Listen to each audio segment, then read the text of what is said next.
عمدہ رزق دوسری چیز کو کہا، اور شراب کو صرف سکر کہہ کے یہ بتا دیا کہ بہت اچھی چیز نہیں ہے جو تم پی رہے ہو۔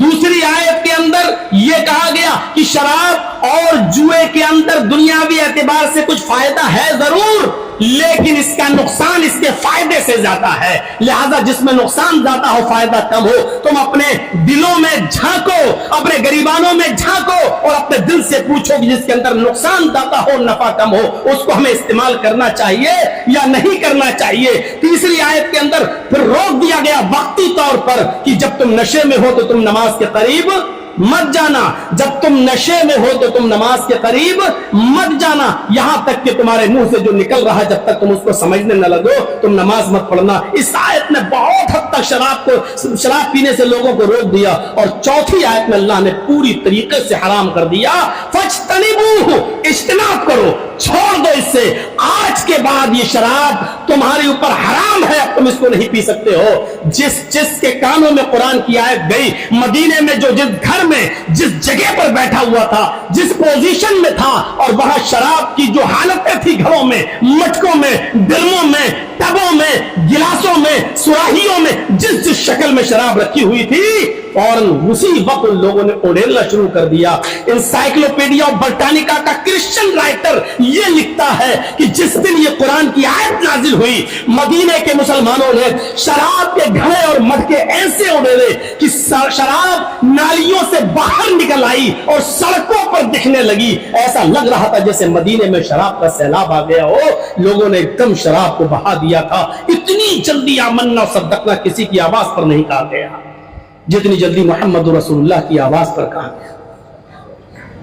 آج تو باقاعدہ گورنمنٹ لکھتی ہے سگریٹ کی ڈپیوں پر، cigarette smoking is injurious to health, health کے لیے نقصان دہ ہے، باقاعدہ گورنمنٹ لکھتی ہے، سگریٹ بنانے والی کمپنیاں لکھتی ہیں کہ صحت کے لیے نقصان دہ ہے، لیکن اتنی جلدی کسی کی بات پر لبیک نہیں کہا گیا۔ بہار کی گورنمنٹ شراب پر پابندی لگائے بیٹھی ہوئی ہے، جب آپ کی ٹرین بہار میں گھسے گی تو پولیس والے آپ کو ہر اسٹیشن پہ آئیں گے اور آپ کی اٹیچی اور آپ کا بیگ چیک کریں گے، ٹرینوں میں کہیں شراب تو آپ نہیں لے جا رہے ہیں، لیکن شراب کے پابندی کے باوجود سب سے زیادہ شراب آج بھی بہار میں مل رہی ہے۔ میرے پیارے ساتھیوں، اتنی جلدی کسی کی آواز پر لبیک نہیں کہا گیا جتنی جلدی جناب محمد رسول اللہ صلی اللہ علیہ وسلم کی آواز پر لبیک کہا گیا۔ اس میں بھی بہت سی چیزیں ہیں۔ یہ آیت کب نازل ہوئی؟ اللہ تبارک و تعالیٰ نے جب کہا کہ ایمان والو تم نماز کے قریب مت جانا اس وقت تک جب تک تم نشے میں ہو، یہ ایسے ہی نہیں ہو گیا ہے۔ ایک انصاری نے حضرت عبد الرحمن ابن عوف کی اور حضرت علی رضی اللہ تعالیٰ عنہ کی دعوت کی، ان کو اپنے گھر پہ بلایا۔ ایک انصاری نے دعوت کی، حضرت عبد الرحمن ابن عوف کو بلایا، حضرت علی رضی اللہ تعالیٰ عنہ کو بلایا، دعوت کی، کھانا کھلایا۔ اتفاق دیکھیے کھانا کھانے کے بعد اذان کا وقت ہو گیا، نماز کا وقت ہو گیا، مغرب کی نماز اسی گھر میں پڑھی جا رہی ہے۔ نماز پڑھانے والے صحابی حضرت عبد الرحمن ابن عوف ہے، نماز پڑھانے کے لیے کھڑے ہو جاتے ہیں، وہ انصاری بھی پیچھے کھڑا ہو گیا، حضرت علی بھی پیچھے کھڑے ہو گئے۔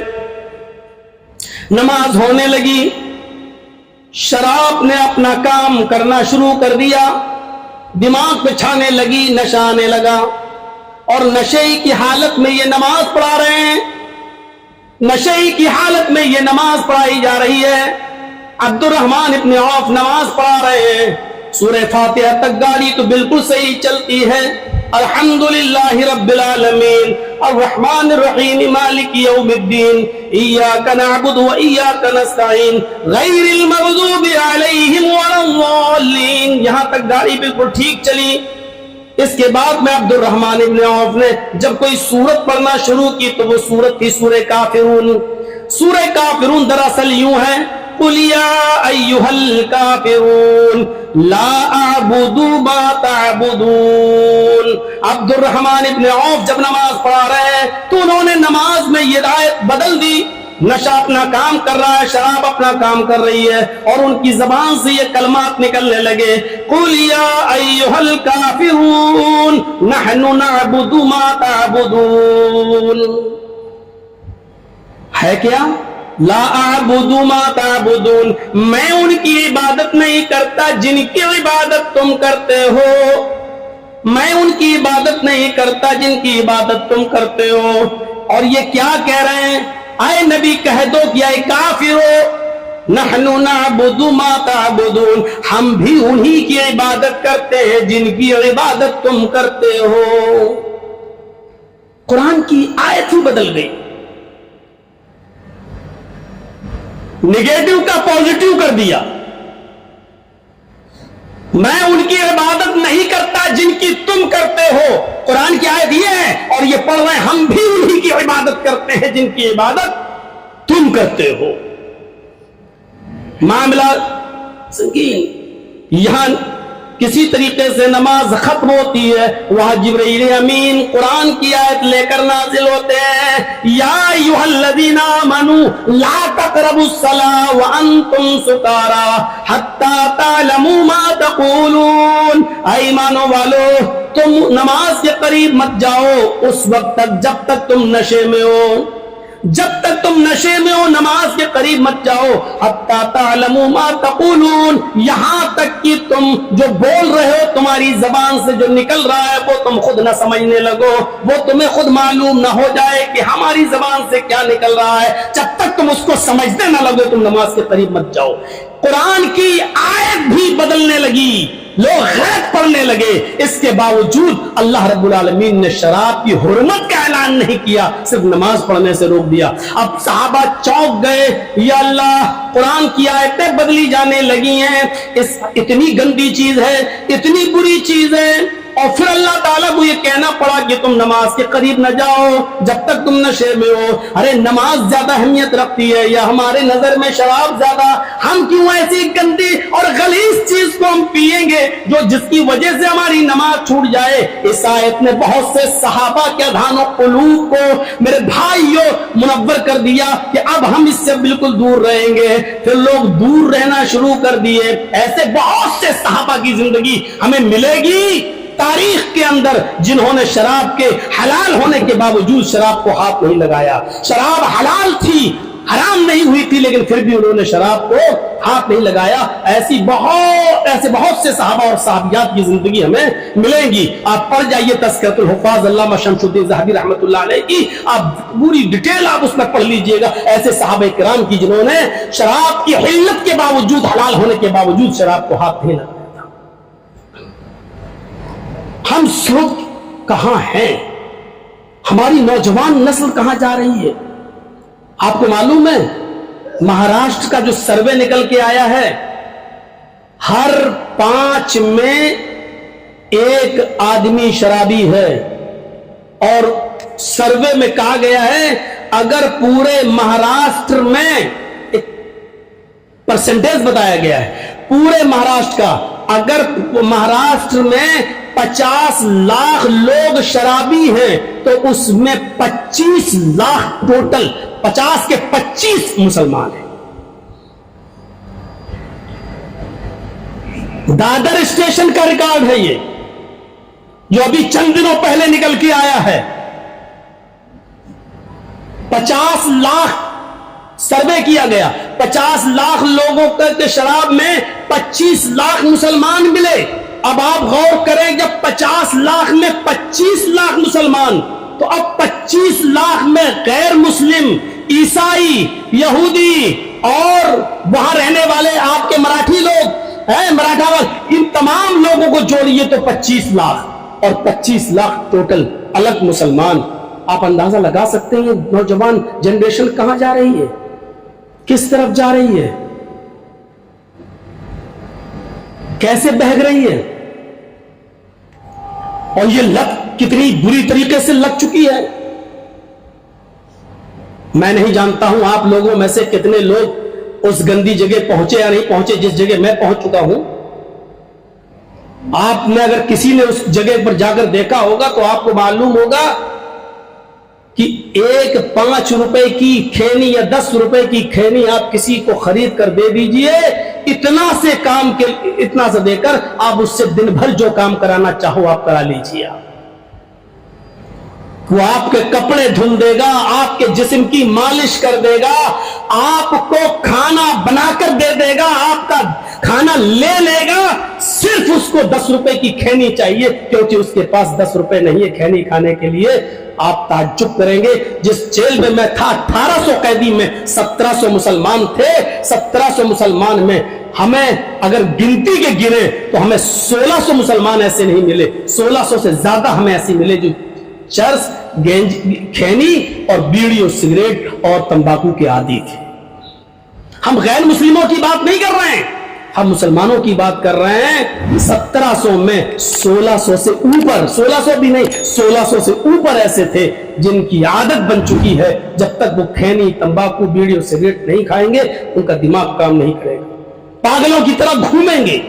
کچھ ایسے تھے جو رات میں ایک دوسرے کے اوپر چڑھ جایا کرتے تھے، چلتے تھے، کھڑے ہو کے چلنے لگتے تھے، کیوں؟ ان کو پتہ ہی نہیں ہے، جب کوئی آدمی ان پر رحم کر کے ان کو 1-2 بیڑی پلا دیتا تھا تب وہ جا کر ان کو نیند آتی تھی۔ آپ کہتے ہیں بیڑی میں نشہ نہیں ہوتا ہے، اور پتہ نہیں کہاں کی سمجھداری ہے اور فقاہت ہے کہ لوگوں نے اس کو مکروہ کا درجہ دے دیا۔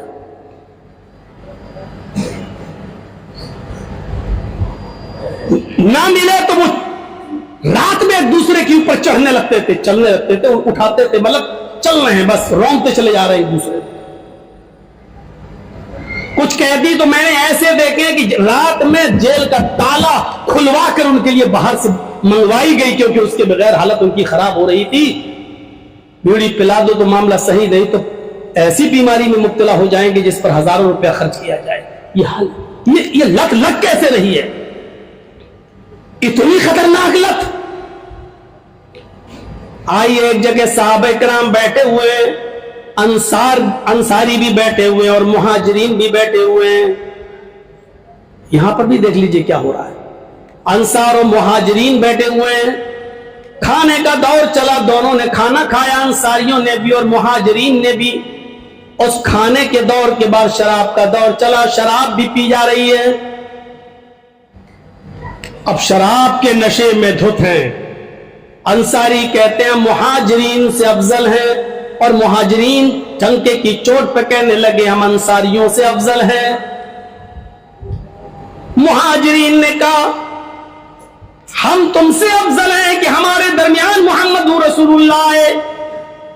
انصاری بھی شراب کے نشے میں دھت ہیں، کہنے لگے تم تو بھوکے تھے، کھانا ہم نے دیا، تم تو ننگے تھے، کپڑا ہم نے دیا، تمہارے پاس تھا ہی کیا، مدد ہم نے کی تمہاری، تم تو پھٹیچر حال یہاں آئے تھے، ہم تم سے افضل ہیں۔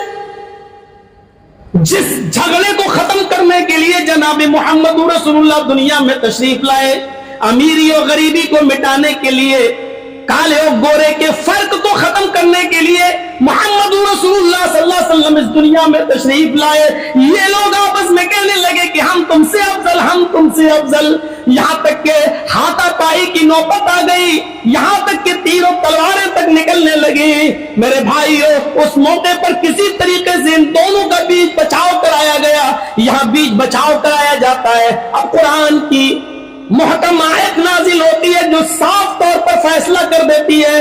اب قرآن کی آیت نازل ہوئی جس نے شراب کو پوری طریقے سے حرام کر دیا ہے۔ انما الخمر والمیسر والانصاب والازلام رجس من عمل الشیطان۔ جب قرآن پڑھ رہے تھے اس میں غلطی کر رہے تھے تو نماز سے روکا جا رہا ہے، لیکن اب تو تم نے ایک دوسرے کو مارنے کا پلان بنا لیا، ایک دوسرے کو سے افضل قرار ہونے، اپنے آپ کو دعویٰ کرنے لگے، ایک دوسرے کو نیچا سمجھنے لگے، بھائی چارہ ختم ہو رہا ہے، مار پیٹ کی نوبت آ رہی ہے۔ اس چیز کے لیے تو میں نے نبی اکرم کو بھیجا تھا کہ آپ ان تمام چیزوں کو ختم کریں۔ جب یہی ساری کی ساری چیزیں تمہارے اندر پائی جا رہی ہیں تو سنو، اس شراب کی وجہ سے تم نے بھائی چارے کو ختم کیا، اس شراب کی وجہ سے تم نے تیر و تلواریں نکالی ہے، اس شراب کی وجہ سے تم ایک دوسرے سے اپنے آپ کو افضل قرار دینے لگے۔ اس لیے اس برائی کی جڑ شراب ہے، آج کے بعد یہ شراب حرام قرار دی جا رہی ہے۔ یہ شراب، یہ جوا، یہ بتوں کے نام پر چڑھے ہوئے چڑھا گئے، اور یہ پانسے کے تیر، یہ ساری کی ساری چیزیں حرام ہے۔ فَاجْتَنِبُوهُ رِجْسٌ مِّنْ عَمَلِ الشَّيْطَانِ، شیطان کی گندگی ہے، شیطان کی غلاظت ہے، بچو ان سے، بچو۔ لَعَلَّكُمْ تُفْلِحُونَ، اگر کامیاب ہونا چاہتے ہو تم تو ان ساری چیزوں کو آج چھوڑ دو، ان ساری چیزوں کو آج سے چھوڑ دو، حرام کر دیا گیا۔ یہیں سے شراب کے مٹکے پھوڑے گئے۔ میرے بھائیوں، آئیے اب ہم اندازہ لگا سکتے ہیں کہ شراب کا نقصان کیا ہے۔ شراب پینے کے بعد انسان اپنے آگے کسی کو کچھ سمجھتا ہی نہیں ہے، اس کی حیثیت ہی سب کچھ ہے، بڑے سے بڑے آدمی کو بھی وہ کچھ نہیں سمجھتا۔ اور اگر آپ کو یقین نہیں آتا تو آپ چلیے بخاری شریف کی اس حدیث کی طرف، جب شراب حرام نہیں ہوئی تھی تو حضرت علی رضی اللہ تعالی عنہ کی ایک اونٹنی کسی میدان میں گھاس کھا رہی تھی، چر رہی تھی، اور وہیں پر ایک مغنیہ گانا گا رہی تھی۔ حضرت حمزہ اس شو میں موجود تھے، اس مغنیہ کا گانا سن رہے تھے، بڑا دل فریب گانا۔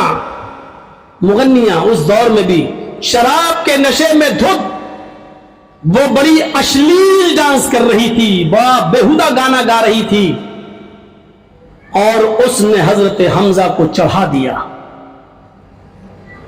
اس اونٹنی کی طرف اشارہ کرتے ہوئے حضرت حمزہ کو چڑھایا۔ الا یا حمزہ للشرف النوا، اے حمزہ تو موٹی اونٹنیوں کے لیے پیدا ہوا ہے، تیرے لیے کسی اونٹنی کا پیڑ چاک کر کے اس کا کلیجہ نکال کر میرے حوالے کر دینے میں کیا برائی ہے؟ تیرے لیے کیا پرابلم ہے؟ تو بہادر ہے، تو ان موٹی اونٹنیوں کے لیے ہی پیدا ہوا ہے۔ چڑھ گئے صاحب، مغنیہ گانا گا رہی ہو، اشلیل ڈانس کر رہی ہو، یہ چڑھ گئے، یہ گئے، اور انہوں نے خنجر نکالا، حضرت علی رضی اللہ تعالی عنہ کی اس اونٹنی کا پیٹ چاک کر دیا۔ حضرت علی رضی اللہ تعالی عنہ کی اس اونٹنی کا پیٹ چاک کر دیا، پھاڑ دیا، اور گوشت کا جو حصہ وہ مانگ رہی تھی اس کو نکال کے دے دیا۔ حضرت علی رضی اللہ تعالیٰ کو جب پتا چلا تو وہ گئے اور کہا، یہ کیا کیا آپ نے، یہ کیا کیا؟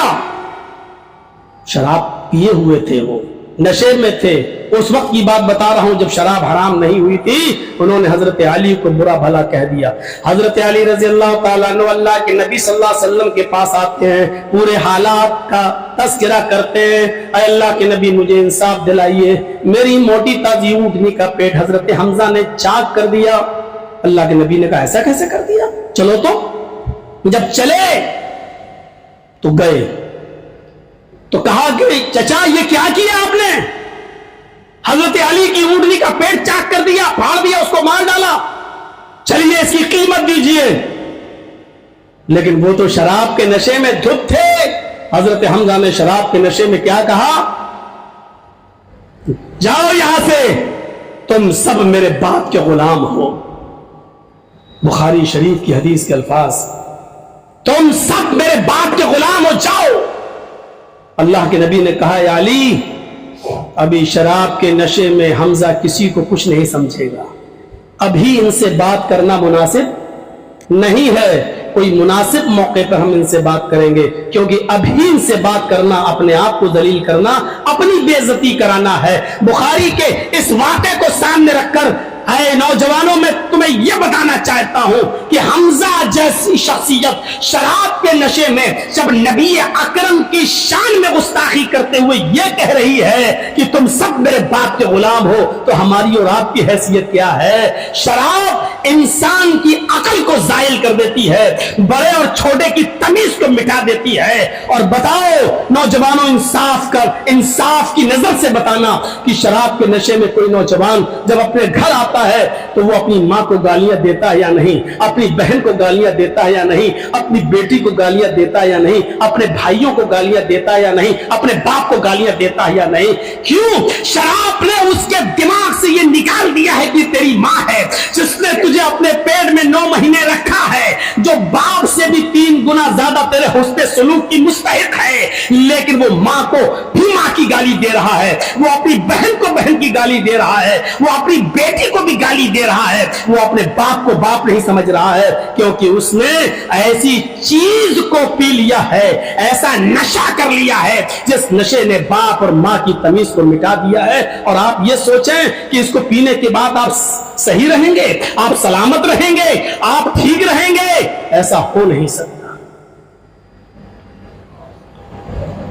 میں ایسے لوگوں کو جانتا ہوں، اپنے شہر کی بات بتا رہا ہوں، آج سے 20 سال 18 سال پہلے جب میں نے جامع مسجد کے ممبر پر، اپنی شاہی مسجد کے ممبر پر اسی شراب کے موضوع کو ہم نے جب اپنا عنوان بنایا تھا، شراب کے ٹاپک کو، اور اس پر مسلسل کئی خطبے ہم نے دیے تھے، تو کچھ لوگ ناراض تھے، لیکن جو ناراض تھے آج یہ حال ہے کہ وہ آج ہم ہی سے پوچھ رہے ہیں کہ مولانا صاحب لکھنؤ میں کوئی ہاسپٹل بتائیے، میرے بیٹے کی دونوں کڈنی بیکار ہو چکی۔ حالات انسان کو کہاں لا کر مجبور کر دیتے ہیں۔ کل جو کہتے تھے کہ صاحب ایک ہی ٹاپک رہ گیا، اسی پہ بولتے ہو، ارے نوجوان ہیں پی لیتے ہیں تو کیا ہوا، آپ ایسا بولیں گے؟ نام لے کے نہیں بولا، لیکن ہوتا ہے ایسا جب آپ کے محلے میں ایک ہی آدمی شرابی ہو اور آپ اس محلے میں شراب پہ بولیں کہ ہمارے محلے میں شراب پی جا رہی ہے، تو پورا محلہ سمجھ جائے گا یہ بات کس کی طرف جا رہی ہے۔ تو اشارہ تھا، لوگ سمجھ بھی رہے تھے کہ کس کی طرف بولا جا رہا ہے۔ اور میرے بھائیو، آج حالات ایسے ہیں کہ دونوں کڈنی بیکار ہو چکی ہیں، ڈائلسس پر آدمی چل رہا ہے، کب تک چلے کوئی بھروسہ نہیں۔ مولانا صاحب کوئی ایسا آدمی تلاش کرو، پیسہ ہم دینے کے لیے تیار ہے، تو ایک کڈنی دے دے۔ کیوں صاحب؟ میں نے کسی تقریر میں کہا تھا 2 قانون ہیں، ایک قانون شریعت اور ایک قانون فطرت۔ شریعت میں معافی ہے، فطرت میں معافی نہیں ہے، لا آف نیچر میں معافی نہیں ہے، شریعت میں معافی ہے۔ آپ نے شراب پی ہے، آپ دعا کرو اللہ مجھے معاف کر دو، اللہ معاف کر سکتا ہے، لیکن نیچر معاف نہیں کرتا ہے، فطرت انسان کو معاف نہیں کرتی ہے۔ آپ نے شراب پی ہے تو آپ کی کڈنی خراب ہوگی، آپ بیڑی اور سگریٹ پیتے ہیں تو آپ کے پھیپھڑے خراب ہوں گے۔ یہ فطرت ہے، نیچر ہے، یہ فطرت ہے، نیچر جو کسی کو معاف نہیں کرتا ہے۔ میرے بھائیو، آپ اگر کسی کو گالی دیں گے تو آپ کو گالی دی جائے گی۔ آج آپ اپنے باپ کو ماریں گے تو تیار رہیے، کل آپ کی اولاد بھی آپ کو مارے گی۔ آج آپ اپنی ماں کو نکالیں گے تو تیار رہیے، کل آپ کا بیٹا آپ کو گھر سے آپ کا بیٹا آپ کو مارے گا۔ آپ اپنی ماں کو گھر سے نکالیں گے تو تیار رہیے، کل آپ کی بڑی اولاد آپ کو گھر سے نکالے گی، کیونکہ شریعت میں معافی ہے، نیچر میں معافی نہیں ہے۔ لا آف نیچر کسی کو معاف نہیں کرتا ہے، فطرت کسی کو معاف نہیں کرتی ہے، فطرت نہیں بدلتی۔ آپ سوچیں کہ ہم شراب بھی پیئیں اور ہم صحت مند رہیں، ایسا ہو نہیں سکتا ہے۔ آپ سوچیں کہ ہم کیپسٹن سگریٹ پیئیں، ہم کمانڈو سگریٹ پیئیں، ہم گولڈ فلیگ سگریٹ پیئیں، آپ کہو گے مولانا یہ نام 5 مہینے جس جگہ رہ کے آئے ہیں اس سے بھی خطرناک نام کو جان گئے ہوں گے۔ میرے بھائیو، تصور کرو یہ آپ سب پیئیں اور سوچیں کہ ہم تندرست رہیں۔ آپ بامبے میں چلے جائیے، ٹاٹا میموریل ہاسپٹل، اور وہاں جا کر دیکھیے جو کینسر کے مریض، پورا کا پورا ہاسپٹل کینسر کا، جگہ جگہ بورڈ لکھا ہوا ہے بیڑی اور سگریٹ یہ پینے والوں کا یہ گھر ہے، یہی ہے سگریٹ۔ اور ٹاٹا میموریل ہاسپٹل میں جو سروے نکل کے آیا ہے انہوں نے صاف طور پہ بتایا کہ 95% کینسر کے مریض بیڑی سگریٹ اور تمباکو کی وجہ سے ہوتے جو ہمارے ہاسپٹل میں آتے ہیں۔ میں یہ نہیں کہہ رہا ہوں کہ جو لوگ یہ نہیں پیتے ان کو نہیں ہوتا ہے، ہوتا ہے، ان کو بھی ہو جاتا ہے، لیکن اکثریت کیا ہے وہ دیکھیے آپ۔ تو میرے پیارے ساتھیوں، یہاں پر آپ اپنے آپ کو لائیے اور سوچئے شراب کی حرمت کا اعلان کب ہو رہا ہے؟ جب شراب کے نشے میں آدمی ایک دوسرے سے افضل قرار دے رہا اپنے آپ کو۔ حضرت حمزہ نے بھی کہا کہ تم سب میرے باپ کے غلام ہو، یعنی نبی اکرم جیسی شخصیت کو بھی شراب کے نشے میں کچھ نہیں سمجھا جا رہا ہے۔ آئیے مستد احمد کا وہ واقعہ بھی ہم آپ کے سامنے رکھ دیتے ہیں کہ ایک انصاری ایک نوجوان نے جو شادی شدہ تھا، اس نے شراب پی، لیکن جب شراب حرام نہیں ہوئی تھی، اس وقت کی بات ہے جب شراب حرام نہیں ہوئی تھی، اس نے شراب کو ہاتھ لگا لیا، شراب کو پی لیا۔ شراب پینے کے بعد اس کو نشہ چڑھ گیا، جب نشہ چڑھا تو بیوی اور بیٹی کے فرق کو وہ بھول گیا اور اس نے نشے میں اپنی بیٹی کا ہاتھ پکڑ لیا.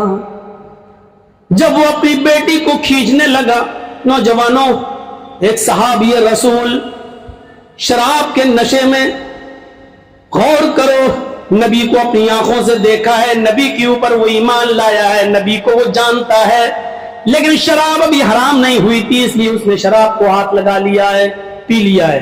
اور اس نے بھی شراب کے نشے میں اپنی بیٹی کا جب ہاتھ پکڑا، بیٹی چیخنے لگی، ماں نے اس کی چیخ سن کر بھاگتے ہوئے آئی، اور جیسی وہ بھاگتے ہوئے آئی اس نے دیکھا کہ میرا شوہر میری بیٹی کو کمرے کے اندر گھسیٹ کر لے جانا چاہتا ہے. اس نے جلدی سے اپنی بیٹی کو اپنے شوہر کے چنگل سے چھڑایا اور شوہر کو دھکا دے کر کمرے کے اندر بند کر دیا. جب اس کا نشہ اتر گیا تب دروازہ کھولا، اور جب وہ باہر نکلا تو چپل سے اور جوتی سے وہ اپنی بیوی کو پیٹنے لگا. مار مار کے جب تھک گیا تو بیوی نے کہا اگر اور مارنا ہو تو یہ دوسری چپل بھی موجود ہے، لے لیجئے. پھر اس نے جلدی سے اپنی بیوی کو اپنے سینے سے اپنے گلے سے لگایا اور کہا میری بیوی تم مارنے کی وجہ سمجھتی ہو، تم نے مجھے کمرے میں بند کر دیا تھا اس لیے میں نے تمہیں پیٹا. اس نے کہا میرے شوہر تم بھی بند کرنے کی وجہ سمجھتے ہو، تم نے آج شراب پی رکھی تھی.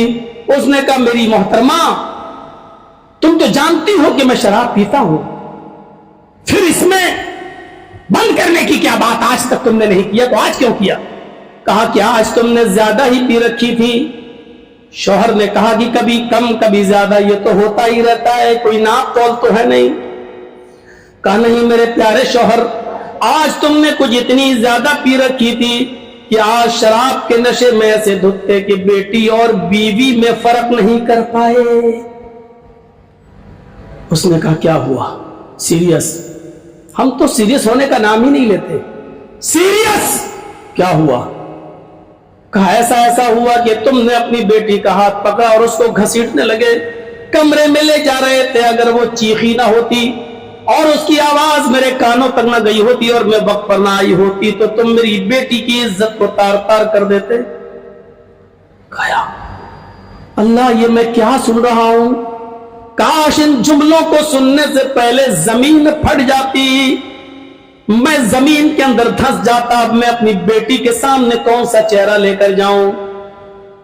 اپنی ماں اور اپنی بہن اور بیٹیوں کے سامنے شراب پی کر آ کر گندی گندی گالیاں دینے والوں، تمہارے ضمیر کیسے گوارا کر لیتے ہیں اپنا چہرہ اپنی بہن کے سامنے لانے کے لیے؟ تم دوبارہ نشہ اترنے کے بعد اپنی ماں کے سامنے کیسے آ جاتے ہو جس کو تم نے اپنی گندی گندی گالیاں بھی دی ہیں؟ تم اپنی اس معصوم بہن کے سامنے کیسے آ جاتے ہو جس کو تم نے اپنی ماں بہن کی گندی گندی گالیاں دی ہے؟ تمہارے ضمیر کیوں نہیں جاگتے؟ تمہیں ایسا کیوں نہیں محسوس ہوتا کہ یہ زمین پھٹ جاتی، میں زمین کے اندر سما جاتا؟ کاش اب میں کون سا چہرہ لے کر اپنی ماں کے سامنے جاؤں، اپنے باپ کے سامنے جاؤں، اپنی بہن کے سامنے جاؤں، اپنی بیٹی کے سامنے جاؤں. لیکن اتنی شرم و حیا کس کے پاس ہے؟ اتنی سوچنے کی طاقت کس کے پاس ہے؟ بہنوں نے بھی سمجھ رکھا ہے شراب کے نشے میں ہے، یہ اس کی روز عادت ہو گئی ہے، وہ تمہاری گالیاں سن سن کر بے شرم ہو چکی ہے، تمہاری ماں، تمہاری بہن، تمہاری بیٹی، اور تم بھی شراب پی پی کر بے شرم ہو چکے ہو. میرے بھائیوں یہ عادت چھوڑنے والی تمہاری نہیں ہے، اور ان کو بھی معلوم ہے کہ ہمیں یہ گالیاں سننے کی عادت پڑ چکی ہے. ورنہ سوچو کہ گالی کیسے نکل جاتی ہے. خانہ کعبہ کا طواف کرتے ہوئے ایک شخص اپنی ماں کو اپنی پیٹھ پر لاد کر، جو آنکھوں سے اندھی تھی، پیروں سے لنگڑی تھی، دانت نہیں تھے منہ میں، جو اپنی ماں کی کپڑے دھلتا تھا، اپنی ماں کے پیشاب و پائخانے کو بھی وہ صاف کرتا تھا، اس کو اپنی پیٹھ پر لاد کر وہ طواف کرا رہا ہے. اور حضرت عمر فاروق سے ٹکرا جاتا ہے، کہتا امیر المومنین کیا اب بھی میری ماں کا حق ادا نہیں ہوا؟ یہ میری ماں ہے جو آنکھوں سے اندھی ہے، پیروں سے لنگڑی ہے، دانت نہیں ہے منہ میں، کھانا میں بنا کر کھلاتا ہوں، اس کی پیشاب اور پائخانہ اس کا میں صاف کرتا ہوں، اس میں طواف کی خواہش ظاہر کی، میں اپنی پیٹھ پر لاد کر اس کو لایا ہوں. اے امیر المومنین کیا میں نے ابھی بھی اپنی ماں کا حق ادا نہیں کیا؟ حضرت عمر فاروق ہنستے ہوئے کہتے ہیں تم اپنی ماں کے حق کی بات پوچھتے ہو، تمہاری ماں جب تمہیں جن رہی تھی، تمہاری ماں جب تمہیں پیدا کر رہی تھی، جب تم اپنے ماں ماں کے بطن سے اس کے پیٹ سے باہر آ رہے تھے, پیدا ہو رہے تھے, اور درد زہ سے جب تمہاری ماں چیخ رہی تھی, چلا رہی تھی, جب تم اپنے ماں کے پیٹ سے باہر آ رہے تھے اور اس کے منہ سے جو پہلی آواز نکلی, جس درد سے وہ تمہیں جن رہی تھی, پیدا کر رہی تھی, اس کے منہ سے جو پہلا لفظ, پہلی آہ نکلی, ابھی تو نے اپنی ماں کی اس پہلی آہ کا بھی حق ادا نہیں کیا. تو پوچھتا ہے کہ میں نے اپنی ماں کی پوری زندگی کا حق ادا کر دیا یا نہیں کیا؟ ابھی تو نے اپنی ماں کی اس پہلی آہ کا بھی حق ادا نہیں کیا. جس کا مقام, جس کا مرتبہ اتنا بلند ہو, اس کو تم شراب کے نشے میں کیسے ماں بہن کی گالیاں دے دیتے ہو اور کیسے گوارا کر لیتے ہو؟ اس کے سامنے اپنا شراب پیا ہوا تھوتھڑا اور تھوپڑا اس کے سامنے لانے کے لیے کیسے تمہارے ضمیر گوارا کر لیتے ہیں. یہ کہتا ہے کہ اللہ, یہ زمین پھٹ جاتی ہے اور میں زمین کے اندر دھس جاتا, میں اپنا کون سا چہرہ لے کر اپنی بیٹی کے سامنے جاؤں؟ پھر اس نے گھر میں رکھی ہوئی شراب کی ساری بوتلوں کو توڑ دیا. نوجوانوں یاد رکھنا, مسند احمد کی روایت یاد رکھنا, اس نے شراب کی ساری بوتلوں کو توڑ دیا. شراب حرام نہیں ہوئی ہے ابھی بھی, لیکن شراب کی بوتلوں کو توڑ رہا ہے اور کہہ رہا ہے الہ العالمین, آج میں تجھے گواہ بنا کر کہتا ہوں, آج کے بعد میں شراب کو ہاتھ نہیں لگاؤں گا. آئے اللہ, آج میں تجھے گواہ بنا کے کہتا ہوں کہ میں شراب کو ہاتھ نہیں لگاؤں گا. میری بیوی موجود ہے, یہ گواہ ہے, میں تیرے عزت و جلال کی قسم کھا کے کہتا ہوں, آج کے بعد میں شراب کو ہاتھ نہیں لگاؤں گا, شراب نہیں پیوں گا. نوجوانوں, جب شراب حرام نہیں ہوئی تھی, ایک غلطی کر بیٹھا ایک آدمی, اس غلطی کا احساس دیکھو. اس آدمی نے, اس صحابی نے شراب کی ایسی توبہ کی ہے کہ اپنی بیوی کو گواہ بنا کے رب کے عزت و جلال کی قسم کھا کے کہہ رہا ہے کہ میں شراب کو ہاتھ نہیں لگاؤں گا. جب حرام نہیں ہوئی تھی تو لوگ اس کا نقصان دیکھ کر اس کو چھوڑ دیا کرتے تھے. ہمارے نبی نے تو اس کو حرام کر دیا ہے. شراب بطور دوا کے بھی استعمال نہیں کر سکتے ہو. حضرت عمر فاروق رضی اللہ تعالیٰ عنہ نے کہا الخمر داء لیس بدواء, شراب خود ایک بیماری ہے, یہ خود ایک بیماری ہے, یہ دوا نہیں ہو سکتی ہے. جب شراب خود ایک بیماری ہے تو بیماری سے بیماری کا علاج نہیں ہوتا ہے, ناپاکی سے ناپاکی کا علاج نہیں ہوتا ہے, پیشاب سے کپڑا نہیں دھلا جاتا ہے, گندے اور ناپاک پانی سے کپڑا پاک نہیں ہوتا ہے. شراب خود ایک بیماری ہے, اس سے کوئی دوسری بیماری صحیح نہیں ہو سکتی ہے. بیماری سے بیماری صحیح نہیں ہوتی ہے میرے بھائیوں. اسی جیسے ناپاکی سے کپڑا صاف نہیں ہوتا ہے, پیشاب سے کپڑا نہیں دھلا جا سکتا ہے, ایسے ہی شراب سے آپ بیماری دور کریں گے نہیں. آپ کو تھوڑی دیر کے لیے ریلیکس تو مل جائے گا, سکون تو مل جائے گا, لیکن اتنی دیر میں آپ کے پھیپھڑوں پر کیا اثر ہوگا, آپ کی کڈنی پر کیا اثر ہوگا, آپ اس کو نہیں جانیں. صحابہ کرام نے مٹکوں کے مٹکے پھوڑ دیے, توڑ دیے. ہم سے تو سگریٹ نہیں چھوٹتی, وہ شراب چھوڑ دیے. اور رمضان کے مہینے میں کسی طرح کوشش کرتے ہیں صبح سے لے کے شام تک چھوڑنے کی, تو امام صاحب کو گالی دیتا ہے آدمی, برا سمجھتا ہے. جب وہ مغرب میں اگر تھوڑی سی لمبی سورت پڑھا دیں, کمینے دن بھر کا بھوکے تھے, ابھی افطار کر کے لت لگی ہوئی ہے بیڑی سگریٹ کی, اور آپ یقین ماننا افطار کے بعد نماز پڑھ کے مسجد کے باہر نکلے گا, گھر میں کھانا نہیں کھائے گا, سب سے پہلے باہر نکل کے ہی وہ بس دھواں نکالنا شروع کر دے گا, سگریٹ اور بیڑی پینا شروع کر دے گا. میرے بھائیوں, آپ اس کو کیا سمجھ رہے ہیں؟ یہ اسی کے قبیل سے ہے, اسی کے. یہ الگ بات ہے کہ شراب, بیڑی, سگریٹ سب کی الگ الگ نوعیتیں ہیں, لیکن اس کا یہ مطلب نہیں ہے کہ آپ اس کو جائز قرار دے دیں گے. نہیں, آپ کو میں ایک ایسا واقعہ بتانے جا رہا ہوں, اس واقعے کو آپ سنیں گے تو عبرت حاصل کریے گا. چلیے, وہ واقعہ ہے حضرت قدامہ ابن مظعون کا. بہت مشہور صحابی گزرے ہیں اور بہت لمبی عمر پائے ہیں. یہ واقعہ ضرور سنیے آپ.